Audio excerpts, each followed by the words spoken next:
जय श्री कृष्ण, जय राधे राधे। माघ मास महत्म का दूसरा अध्याय, द्वितीय अध्याय। भगवान शंकर ने पार्वती जी से आगे कहा कि हे देवी पार्वती, महर्षि बैखानस के वचन सुनकर के महाराजा दिलीप ने नतमस्तक होकर निवेदन किया, हे प्रभु, मुझे माघ मास का महत्तम विधान तथा इसके फल का ज्ञान नहीं है और जीव हिंसा के पाप का भी मुझे ज्ञान नहीं है। इस विषय में विस्तार पूर्वक बतला करके आप मुझे ज्ञान कराने की कृपा करें। राजा के वचन सुनकर के महर्षि बैखानस ने कहा कि हे राजन, रात्रि का अंधकार समाप्त होने को है, शीघ्र ही सूर्योदय होगा, अतः मेरे पास समय नहीं है तुम्हें भोग और मोक्ष प्राप्त कराने वाले माघ मास महात्म को सुनाने में मैं समर्थ हूँ। आप स्नान आदि से निवृत्त होकर के अपनी राजधानी के लिए प्रस्थान कीजिए।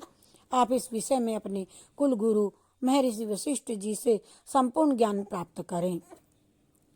राजा ने मरे हुए सुअरों को सरोवर के समीप ही फिकवा दिया और फिर समस्त सहयोगियों के सहित सरोवर में स्नान कर अपनी राजधानी के लिए प्रस्थान किया। और दूसरे दिन प्रातःकाल महाराज दिलीप ने अपने मंत्रियों सहित महर्षि वशिष्ठ जी के आश्रम में पहुंच करके महर्षि को श्रद्धा सहित नमस्कार किया।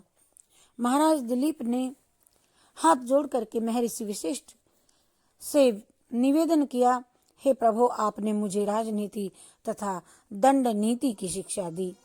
भगवान विष्णु की भक्ति के संबंध में भी मैं आपसे ज्ञान प्राप्त कर चुका हूँ और मेरा आपसे विनम्र निवेदन है कि आप आज मुझे माघ मास के महत्तम तथा इस व्रत के संपूर्ण वृत्तांत को समझावें। राजा के प्रश्न को सुनकर के महर्षि वशिष्ठ ने कहा कि हे राजन, आपने बड़ा ही उत्तम तथा उपयोगी प्रश्न किया है। भगवान विष्णु, मैं आपकी अटल श्रद्धा और भक्ति देख करके आपको माघ मास के महत्व की कथा मैं सुनाता हूँ।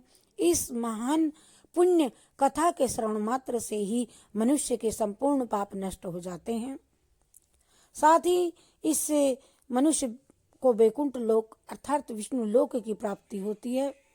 आप सावधान होकर के इस माघ मास के महत्व का भक्ति भाव सहित श्रवण कीजिए। और जो मनुष्य बिना अधिक काया कष्ट और दान पुण्य के मोक्ष प्राप्त करना चाहता है, उसे माघ स्नान कर माघ महत्तम अवश्य ही सुनना चाहिए। ऐसा करने वाला इस लोक में संपूर्ण सुखों को प्राप्त करता है तथा मृत्यु के पश्चात जन्म मृत्यु के चक्र से मुक्त होकर के मोक्ष को प्राप्त करता है। हे राजन, दिव्य दृष्टिधारी महात्माओं का कथन है कि वैशाख मास में हवन, दान और कार्तिक मास में तप और पूजा का महत्व है, परंतु माघ मास में तप, हवन और दान तीनों का महत्व विशेष रूप से है। यही कारण है कि परम कल्याणकारी यही है कि यह इसे माघ मास, जो माघ स्नान करता है और इस महात्मा को पढ़ता है, वह सुनता है, वह अवश्य मोक्ष को प्राप्त करता है। प्राचीन कथाएं सुनाते हुए महर्षि वशिष्ठ जी ने आगे कहा कि देवी अदिति ने अन्न परित्याग कर निराहार रह करके 12 वर्ष तक माघ मास का स्नान किया, जिसके फल स्वरूप उन्हें 12 तेजस्वी पुत्रों की प्राप्ति हुई। माघ स्नान से ही सुभगा, रोहिणी, अरुंधति महान धार्मिक नारियां दानशिला रूप में विख्यात हुई। माघ मास स्नान के द्वारा ही देवी इंद्राणी को इंद्र की अर्धांगिनी का पद प्राप्त हुआ, जिसके फल स्वरूप वे नाना प्रकार के दिव्य सुखों का उपभोग करती हुई स्वर्ग में निवास कर रही हैं। ऐसे अनेकों पुण्यात्माओं हैं जिन्होंने माघ मास में स्नान करके अपना जीवन सफल बनाया है। महर्षि वशिष्ठ जी ने आगे कहा कि हे राजन, वे पुण्यात्मा प्राणी धन्य है जो उत्तम वाद्य यंत्रों, गीतों तथा कीर्तन से युक्त होकर के ईश्वर का ध्यान और आराधना करते रहते हैं तथा मकर के रवि में स्नान कर अपना जीवन धन्य करते हैं। जो पुण्यात्मा जन माघ माह में विधि विधान सहित भगवान विष्णु तथा पूजन करते हैं, उनकी सभी मनोकामनाएं पूर्ण होती हैं। ऐसी पुण्यात्मा माघ मास के प्रताप से पृथ्वी पर सारे सुखों को भोग करके मृत्यु पर्यंत स्वर्ग और मोक्ष प्राप्त करते हैं। माघ मास में दान की महिमा बताते हुए वशिष्ठ जी ने कहा कि हे राजन, माघ मास में उत्तम दुधारू गऊ का दान करने वाले मनुष्य गौ के रोम कूपों की संख्या के बराबर सहस्त्र वर्षों तक स्वर्ग में निवास करते हैं। गऊ के जितने रोम होते हैं, रोम कूपों की संख्या बराबर सहस्त्र वर्षों तक स्वर्ग में निवास करते हैं। जो मनुष्य माघ मास में स्नान के पश्चात गुड़ तथा तेल का दान करते हैं, वे समस्त पापों से मुक्त होकर के निर्मलता को प्राप्त करते हैं। और माघ मास में तिलों का दान विशेष महत्वपूर्ण तथा पाप नाशक होता है, अतः प्रयास करके तिलों का दान अवश्य देना चाहिए।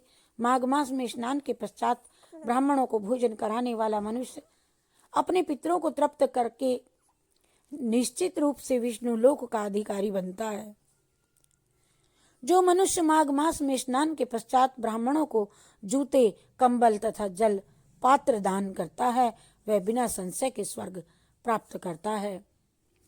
जो मनुष्य माघ स्नान करते हैं तथा इसमें यथाशक्ति भरपूर दान करते हैं, उनको स्वर्ग प्राप्त होता है और दान से पाप तथा महापातक नष्ट होते हैं।